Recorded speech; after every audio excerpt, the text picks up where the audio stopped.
90. Salmo 90. Este salmo es el más antiguo de todos los salmos. De hecho, el libro de los salmos se divide en 2 libros. De hecho, aquí dice libro cuarto. Bueno, en mi Biblia dice arriba, libro cuarto. La eternidad de Dios y la transitoriedad del hombre. Dice oración de Moisés. O sea, te estoy leyendo lo que mi Biblia dice arriba. Ok. Oración de Moisés, varón de Dios. Por mucho que mucha gente ha tratado de desvirtuar este salmo, todas las generaciones cristianas han dado su autoría a Moisés, el gran siervo de Dios. La Biblia dice en Hechos de los Apóstoles que Moisés era un hombre poderoso en palabra, así como en hechos, y este salmo creemos que es una de sus declaraciones de peso. Este es el salmo más antiguo y se halla entre 2 libros de los salmos. Es como una composición única en su grandeza y única en su escritura sublime. Son muchas las personas que han escuchado este salmo alrededor de un féretro en un sepulcro abierto cuando van a depositar los restos de un familiar. Este salmo se lee mucho cuando van a depositar el cuerpo de un familiar en una sepultura abierta. Y este salmo ha dado consuelo porque este salmo habla que así como al pueblo de Dios le fue en el desierto, muchas veces nos va a nosotros en la Biblia. En la Biblia declara que muchas veces nosotros tenemos que atravesar los mismos conflictos que el pueblo de Dios en esta tan corta y tan pequeña vida tenemos que atravesar. El Salmo 90 se puede citar como quizás la más sublime de las composiciones humanas, la más profunda en sentimiento, la más elevada en concepción teológica, la más magnífica en imágenes. Es verdadera en la descripción que da de la vida humana, atribulada, transitoria y pecaminosa. Así es nuestra vida.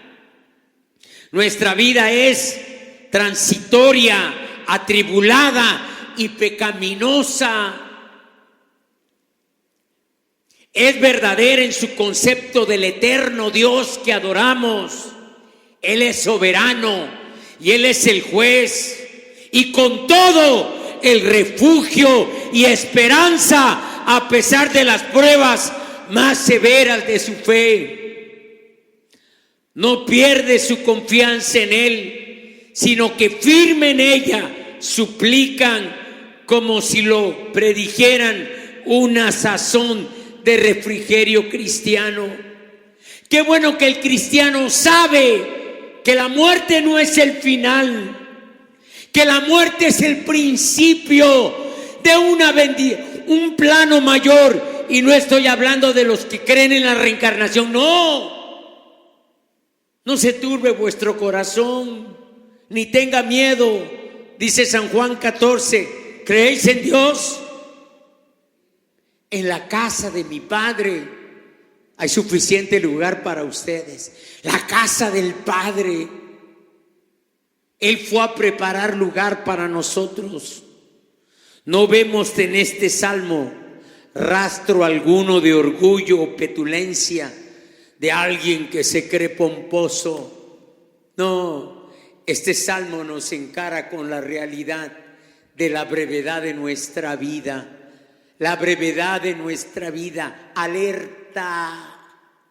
Y no por el COVID, no, hermanos, esta iglesia tiene una promesa de parte de Dios. Le voy a citar algo.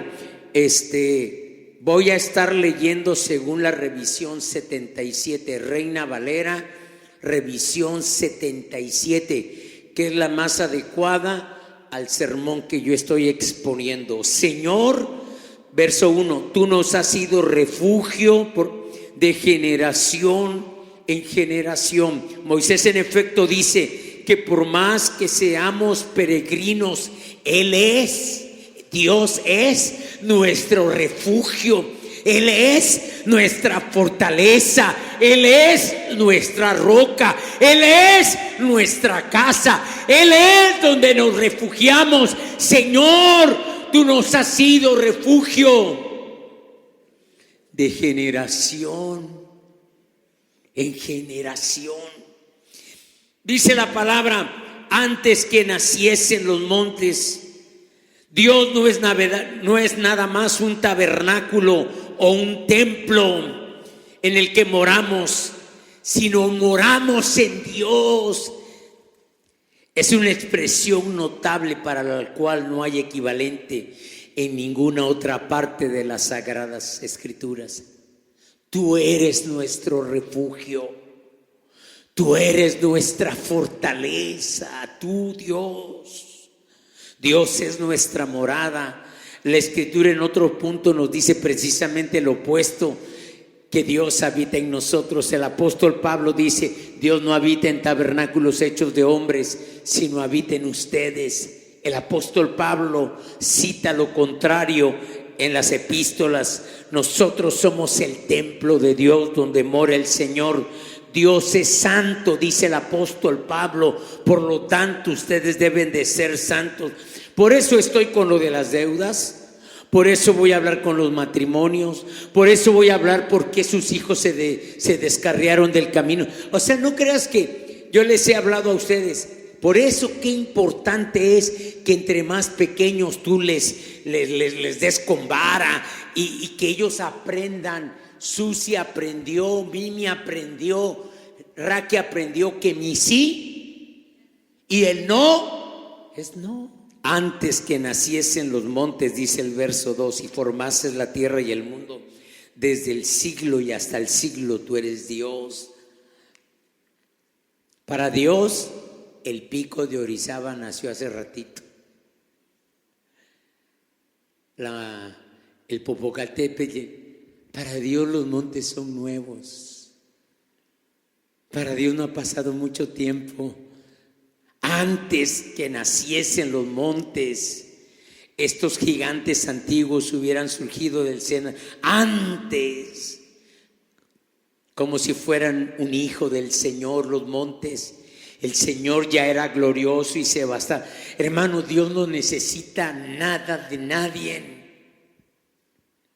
Dice Juan, capítulo 5, 6, 7. Así como el Padre tiene vida en sí mismo, quiere decir que Dios no necesita aire, oxígeno, sangre. Dios no necesita nada de nadie. Así como el Padre, dijo Cristo, tiene vida en sí mismo, le ha dado al Hijo tener vida en sí mismo. Por eso el Padre, el Hijo y el Espíritu Santo son uno. El Señor ya era glorioso antes que el mundo fuese, antes que formase la tierra y el mundo. Ese es el Dios que adoramos, ese es el Dios que tenemos, en Él hemos confiado, hemos creído que esta palabra es inspirada. Dice la misma Biblia que toda la Escritura fue inspirada por el Espíritu Santo. Un Dios que hizo los cielos y la tierra es el que nosotros adoramos. ¿Por qué vamos a temer si un Dios así es el que nos favorece? ¿Por qué hemos de temblar ante la ira de todo el mundo? Él es nuestra morada, así que no estaremos seguros aunque los cielos sean destruidos. Claro, Él formó la tierra, los cielos y el mundo, porque tenemos un Señor mayor que todo el mundo. Tenemos a un Señor tan poderoso que su palabra hace que aparezcan las cosas y sean. A su palabra existió la tierra, a su palabra existió el sol, a su palabra salió la tierra del mar, a su palabra se creó, a su palabra. Para Dios no hay nada imposible. Y Doris y yo lo podemos citar con todo nuestro corazón, y usted también debería decirlo, que Dios no conoce imposible. Sí, hermano. Así pues, es esta la descripción de Dios, que es consoladora, y los ánimos temblorosos deberían buscar esta consolación en las...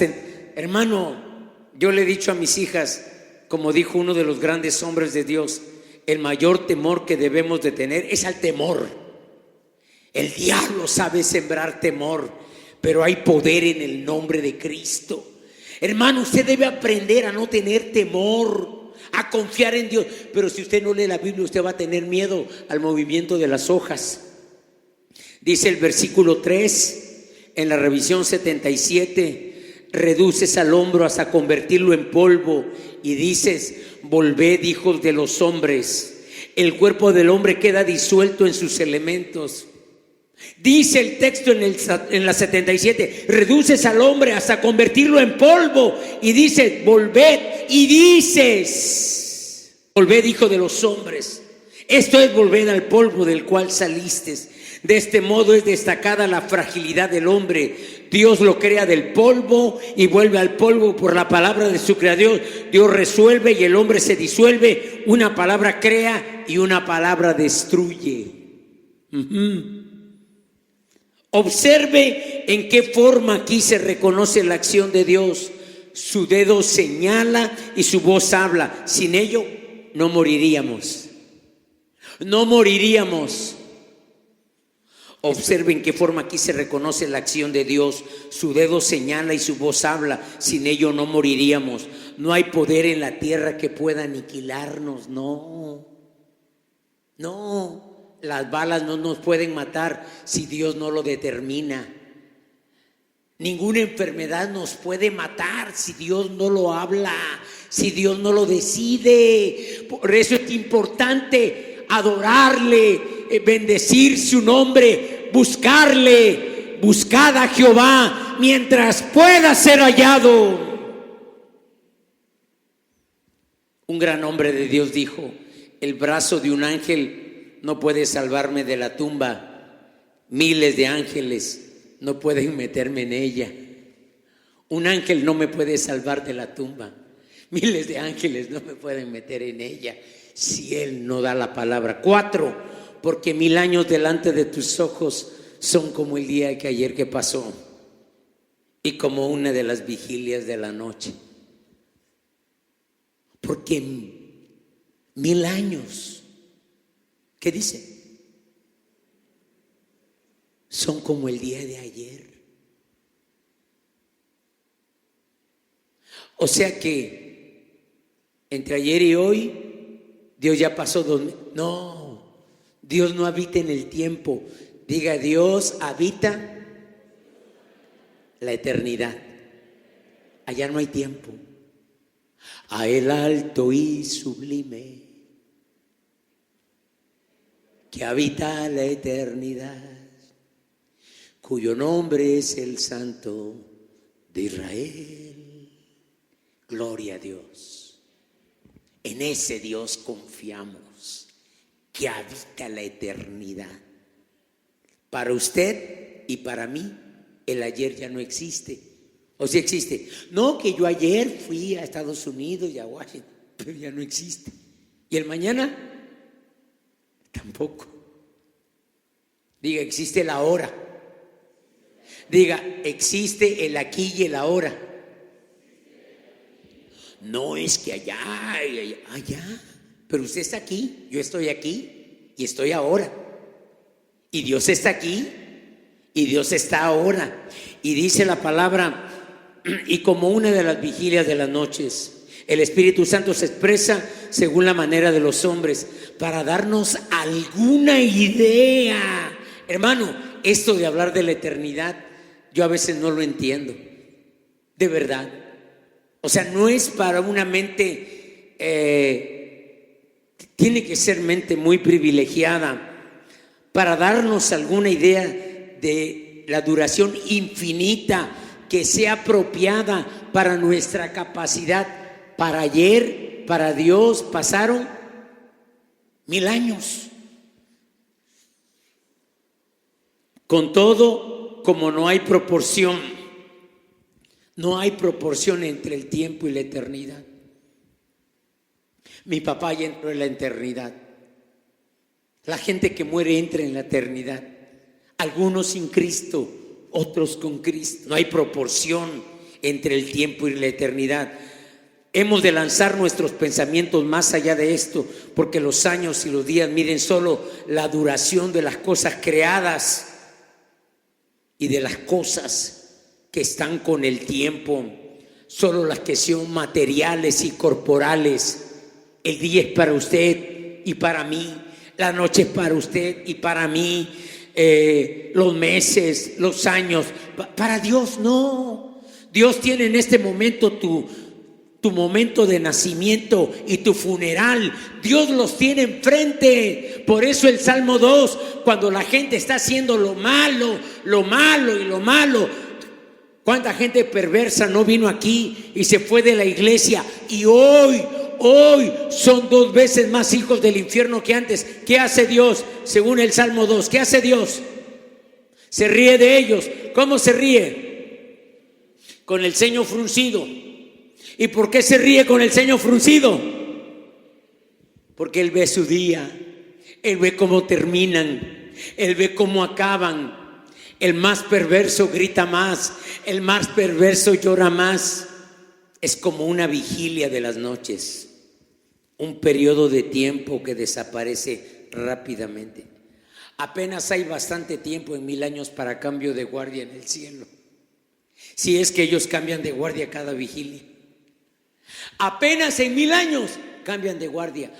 Las vigilias de las noches se medían así: de 6 a 9 de la noche, primer vigilia; segunda vigilia; de 9 a 12 de la noche, segunda vigilia; de 12 a 3 de la mañana, tercer vigilia; cuarta vigilia de 3 de la mañana a 6 de la mañana, era la cuarta vigilia. 1000 años son como una vigilia. O sea, no es que para Dios no hay tiempo. Nosotros soñamos. Es como un sueño. La vida del hombre es como un sueño. Nosotros soñamos durante toda la noche, pero Dios siempre está velando, y 1000 años son nada para Él. Las edades y la dispensación de la promesa con Adán, el acuerdo con Noé, el juramento con Abraham, el pacto de Moisés, todos ellos fueron ayer, antier. Son solo vigilias. Y usted tiene que saber que la noche está a punto de terminar y el día va a empezar. Versículo 5. Los arrebatas como con torrente de agua, son como sueño, como la hierba que brota. ¿Cuántos errores experimentamos en el sueño? En el sueño el preso sueña que está libre, el que está libre sueña que está preso, el que tiene hambre sueña que se sacia, el que necesita que tiene abundancia, el que no carece de nada, que le faltan muchas cosas, de repente se despiertan y todo ha desaparecido. Así es la vida del hombre. En un instante vamos a dejar esta vida y vamos a ir a la verdadera realidad. Los arrebatas como con torrentes de agua. O sea, como cuando se está derramando el agua por la lluvia. ¡Pum! Se cayó. Ya, pasó. Como un sueño. Así ocurre con lo malo y lo penoso. ¿No es así en realidad precisamente en la vida del hombre? En la mañana florece y crece. Está hablando de que no somos robles, ni somos cedros, ni si acaso, y que hay mucho aquí en el predio, ¿ves? Guásimo, ni guásimos somos. Somos como la hierba. En la mañana florece y entra la guadaña. Yo no sabía, hermano Faustino, que la guadaña existía. Con razón, yo siempre veía la figura que le ponían a la muerte con una guadaña. Yo decía, ¿por qué? Pues, ¿qué es lo que corta la muerte? Pues la flor, la hierba. Somos como la hierba, dice la Biblia. En la mañana florece y crece, tal como la hierba es verde por la mañana y por la noche ya es heno cortado. Así los hombres cambian de la salud a la corrupción en unas horas. No somos cedros ni robles, sino hierbas. Versículo 6: en la mañana florece y crece, a la tarde es cortada y se seca. La guadaña termina con la vida de las flores del campo, y el rocío de la noche llora sobre ellas. Aquí tenemos la historia de la hierba. Sembrada, crece, florece, es segada, desaparece. Aquí tenemos la historia de la hierba. Sembrada, crece, florece, segada, desaparece. Y así es versículo 7: porque con tu furor somos consumidos y con tu ira somos trastornados.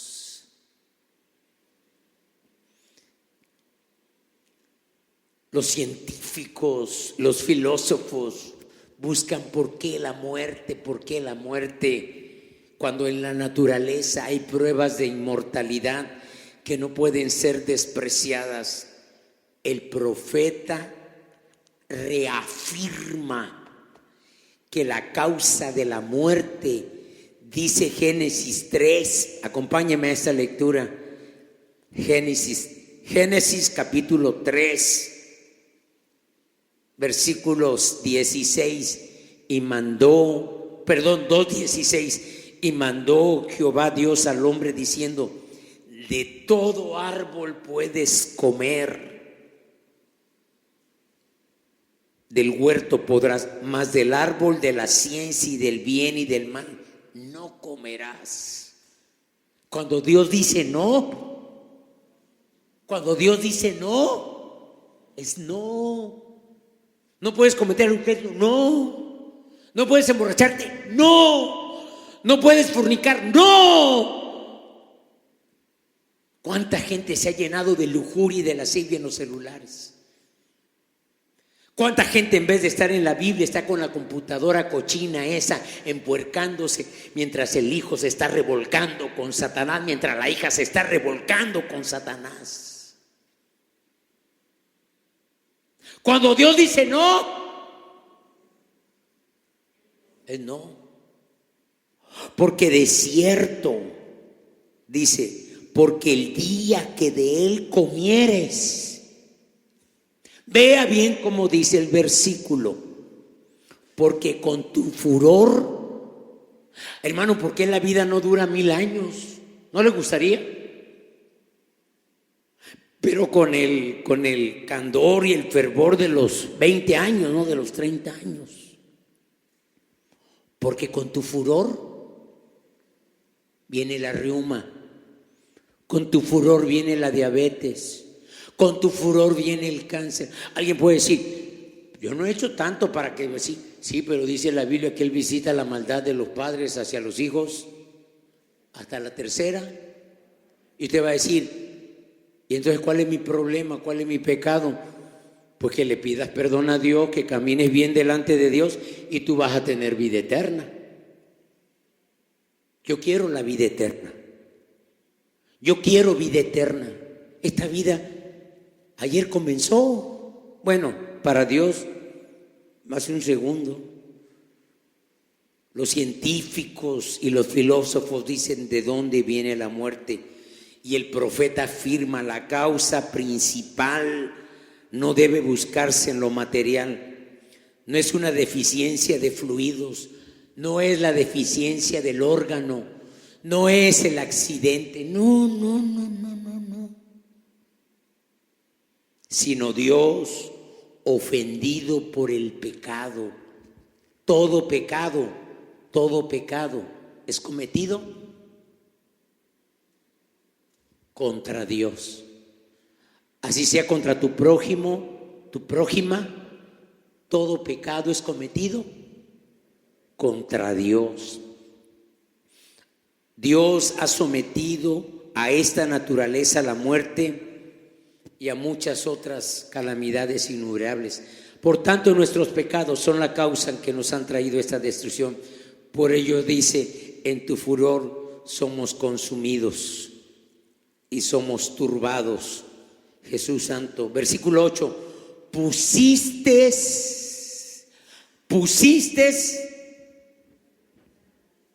o sea, yo tengo que decir, pusiste las maldades de mi papá enfrente de mí. Pusiste las maldades de mi mamá enfrente de mí. Pusiste las maldades de mi esposa.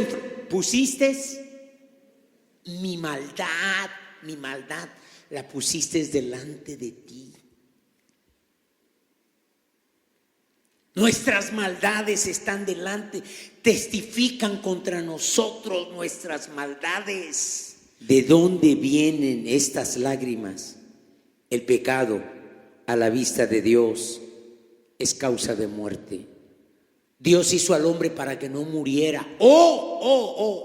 Escúchalo, Nunca en un funeral digas, es que la voluntad de Dios fue llevárselo. No fue la voluntad de Dios. Adán desobedeció, Eva desobedeció y nos toca morir físicamente, pero podemos vivir para siempre con Él. O en el infierno para siempre. El tormento más grande de la gente que está en el infierno hoy es que saben que no van a ir a un lugar mejor, sino van a ir a un lugar peor. Cuando Dios estaba destruyendo a las tribus en el desierto, Señor, tú nos has sido refugio de generación en generación. Antes que naciesen los montes y formases la tierra y el mundo, desde el siglo hasta el siglo, tú eres Dios. Vuelves al hombre hasta ser quebrantado y dices: convertíos, hijos de los hombres, porque 1000 años delante de su presencia son como el día de ayer que pasó y como una de las vigilias de los arrebatas. Verso 8: pusiste nuestras culpas delante de ti, nuestras faltas ocultas a la luz de tu mirada. Cuando Dios estaba destruyendo las tribus en el desierto, tenía sus pecados enfrente de ellos, de Él. Los pecados estaban vivos para Él y por ello los trataba severamente. ¿Te acuerdas que había tribus que Dios dijo, no dejen ancianos, no dejen niños? No podía por lo menos querirlos al tener sus iniquidades. Nuestras faltas ocultas a la luz de tu mirada, dice la revisión 77. Escuche bien esto que le voy a decir. El pecado a los ojos de Dios es algo maligno. A la luz de la verdad de Dios, el pecado es sucio, podrido, apesta. Pero el pecado cometido por alguien que ya conoce la palabra es diabólico, es satánico, es perverso. Te lo repito, el pecado que comete cualquier persona es sucio, es maligno, es lo peor para Dios, santo. Pero el pecado cometido por alguien que ya conoce la palabra de Dios es diabólico, porque es retar a Dios, es retarle, y es escupir, y es blasfemar, y es en contra, porque ya conoces que solamente hay una manera de salvarnos de la ira de Dios. Se llama Jesucristo.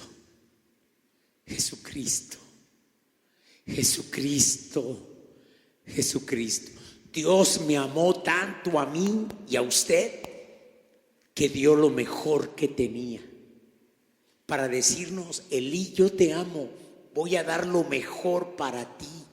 Lo que es mejor para mí es mi único hijo. Y Cristo probó el infierno para que yo no fuera al infierno.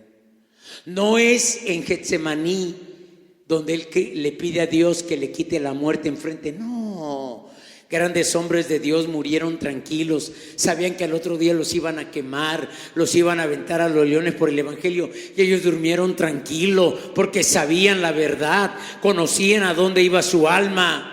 Pero ¿por qué Cristo ruega con sudor de sangre y dice, si es posible, quita? Porque Él sabía que iba a separarse del Padre para ir al infierno en nuestro lugar y desobedecerle así nada más por nuestros pantalones. Ay, ay, ay, ay, ay, ay, ay, ay. Pusiste todas nuestras faltas ocultas delante de ti.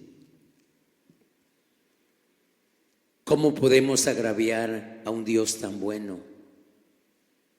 Los hijos de Israel habían sido sacados de Egipto, habían sido liberados con una mano poderosa, pero fueron groseros, fueron sucios, fueron altaneros, fueron contumaces, fueron rebeldes. Le gritaron a Moisés, ¿a poco no había sepulcros en Egipto? Y para esto nos sacó tu Dios. En uno de mis devocionales, en el que doblo las hojitas, espera en Él, espera en Él y Él hará. ¿Qué tanta prisa por llegar al infierno? Es que, espérate. ¿Dios ya escribió el último renglón en tu vida? No, entonces, espera en Él. Es que ya me quiero casar, es que, espérate, no. ¿Es la voluntad de Dios? No, entonces no. Diga, espera en Él. Y Él hará. Y cumplirá todos los deseos correctos de mi corazón. Esta semana hemos estado hablando mucho, Ceci y yo le decía a Juan, y Juan también hablaba de esto. Yo le decía, Juan, sé si fue la voluntad de Dios para mí, sé si fue la voluntad de Dios para mí. Somos cristianos, nos vale cacahuate, la persona se atraviesa este chango, se atraviesa esta changa y luego pusiste nuestras faltas ocultas. Hay gente que le toca batallar con el marido toda la vida y conocían la palabra de Dios, pero les valió cacahuate. Ellas se fueron con Lupito, Pepito, que no sé cómo se llamaba ese tipo, y allá se largaron. Ahora vienen a orar, hermano, es que mire, fueron malos los hijos de Israel en el desierto. Nosotros también, habiendo sido redimidos por la sangre de Cristo y salvados por la abundancia de su gracia, seríamos muy culpables si abandonáramos al Señor. ¿Qué clase de personas tenemos que ser tan malignas, tan diabólicas, tan satánicas para saber que algo es pecado? Para saber que es pecado y nosotros a sabiendas de que es pecado cometerlo. O sea, ¿qué clase de personas? Yo no me imagino a Susi o a Mimi o a Raque llegando a las 2, 3 de la mañana y yo ahí todo sonso bajando a abrirle la puerta. Sí bajaría, pero ya saben cómo. Bueno, no lo saben ayer, no, desde pequeñitas. Para desobedecer a Dios, ¿qué clase de persona deberíamos ser? Si usted me escucha con cuidado, si quiere ver su pecado de color verdadero, si quiere estimar su número, su magnitud y su maldad, si quiere saber la magnitud y la maldad, traedlos al lugar santo con el Dios infinito. Qué difícil es recordar la manera como nuestro negro corazón entenebrecido ofendió a Dios. Traga uno gordo cuando el Espíritu Santo trae a la memoria la manera como uno ofendió a Dios y pecó contra Dios. Contemplad vuestras transgresiones y ved cuál es su aspecto. Recuerde que Dios, en cuya presencia estamos, es el ser que prohíbe el pecado y que la transgresión de su ley eterna es el pecado que contra él es cometido, como todo lo que es pecado. Versículo 9, como una historia que es contada. Así es nuestra vida. La traducción más correcta dice, como el aliento en el invierno. ¿Sí sabe cuál es el aliento en invierno? Que usted hace y sale algo.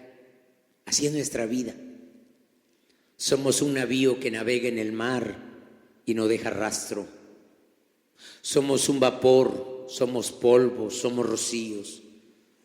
Somos una flor que se abre en un día y se mustia en el siguiente. El mismo día que brota se marchita. Somos hierba y volamos. No corremos, volamos. El movimiento más rápido de toda criatura corporal. Volamos. Nuestra vida es como el vuelo de un ave, ahora aquí y fuera de la vista en un segundo. Salomón dijo lo mismo de las riquezas. Tienen alas y vuelan como el águila hacia el cielo. Proverbios 23:5. Así son las riquezas. David deseaba tener alas como una paloma para huir y descansar, y tenía buenas razones para ello, porque nuestra vida es corta. No podemos decir que sea más corta que lo que es de infeliz. Muchas veces nuestra vida es corta y falta de felicidad. El original hebreo es distinto de todas las versiones. Consumimos nuestros años, quemo ege, como un gemido.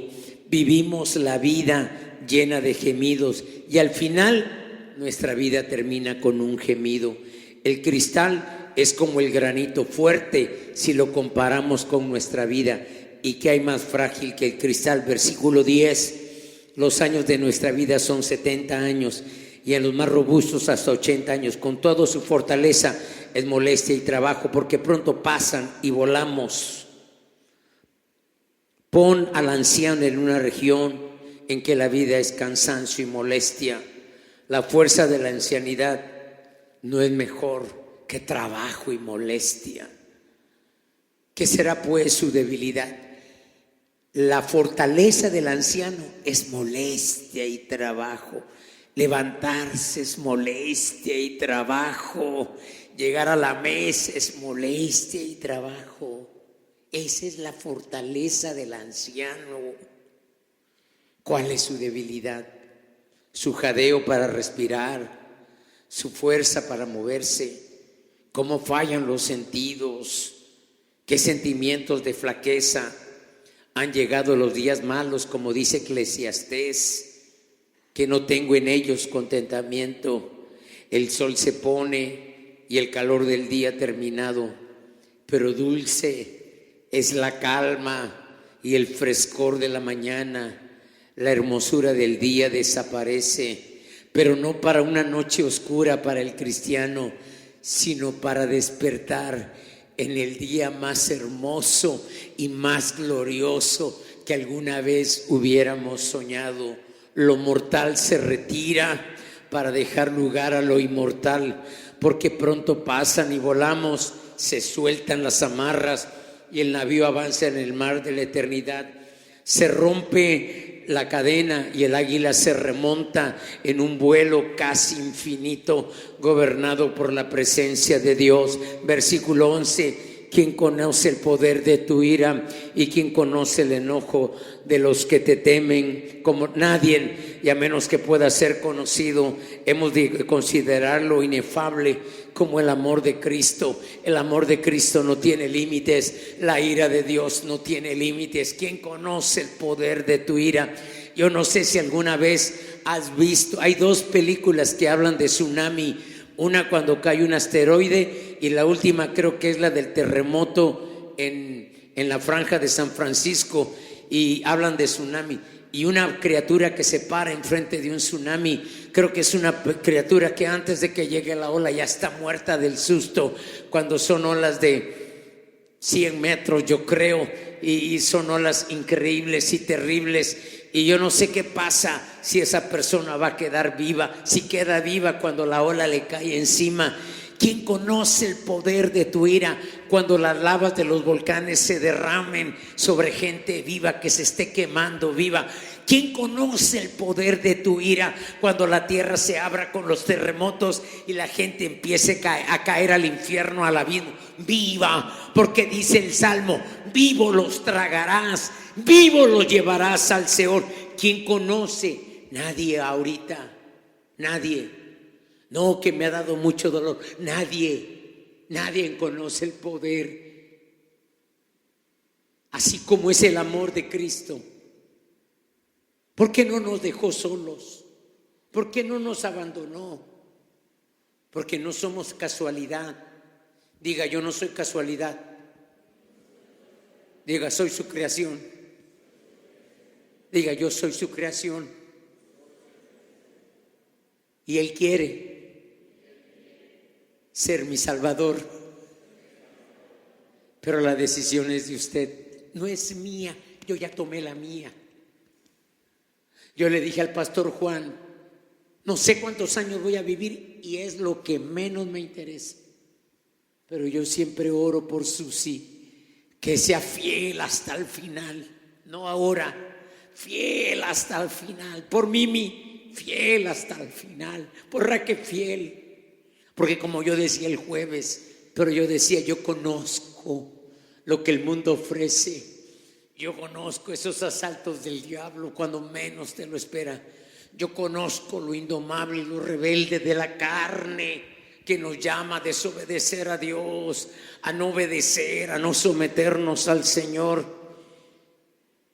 Y hemos sido algunos reprobados por no obedecer. Creo que Moisés aquí quiere decir en este salmo que solo el temor a Dios lo que nos hace sentir profunda y verdaderamente su ira. Y esto tiene que ser una revelación del cielo. ¿Cómo me convertí yo al Señor? ¿Cómo les he platicado que me convertí al Señor? Que soñé que estaba en un lugar donde iba yo a entrar y ya no había vuelta para atrás. Yo le dije a mi suegra 15 días antes de que muriera: ya me paré allí, ya sé lo que se siente estar allí. Tú necesitas una revelación espiritual en tu corazón de la eternidad. Tú no necesitas que el pastor Elí te hable, sino que se abra el velo. ¿Sabes que Eclesiastés dice: Él ha puesto eternidad en nosotros? ¿Y eternamente estaremos en el infierno o eternamente estaremos en el cielo? Dile a Él que Él te dé una revelación espiritual de la eternidad. De lo contrario, seguimos perdiendo el tiempo. A el alto y sublime que habita la eternidad, y su nombre es el Santo de Israel. Gloria a Cristo. Jehová te bendiga y te guarde. Jehová haga resplandecer su rostro sobre ti y tenga de ti misericordia. Jehová alce sobre ti su rostro y ponga en ti paz. Pondrán mi nombre sobre los hijos de Israel y yo los bendeciré. Señor, gracias te damos una vez más por tu Espíritu Santo hablando a nuestras vidas. Vamos, Señor, a ser despedidos. Ayúdanos que en la tarde nuestros corazones estén dispuestos para venir a buscar tu rostro. Nos despedimos, Señor, en este momento, pero esperamos, Señor, en la tarde que sigas estando con nosotros para la oración. Bendice a tu pueblo y despídelo en paz en el nombre de Jesús. Amén. Que el Señor les bendiga.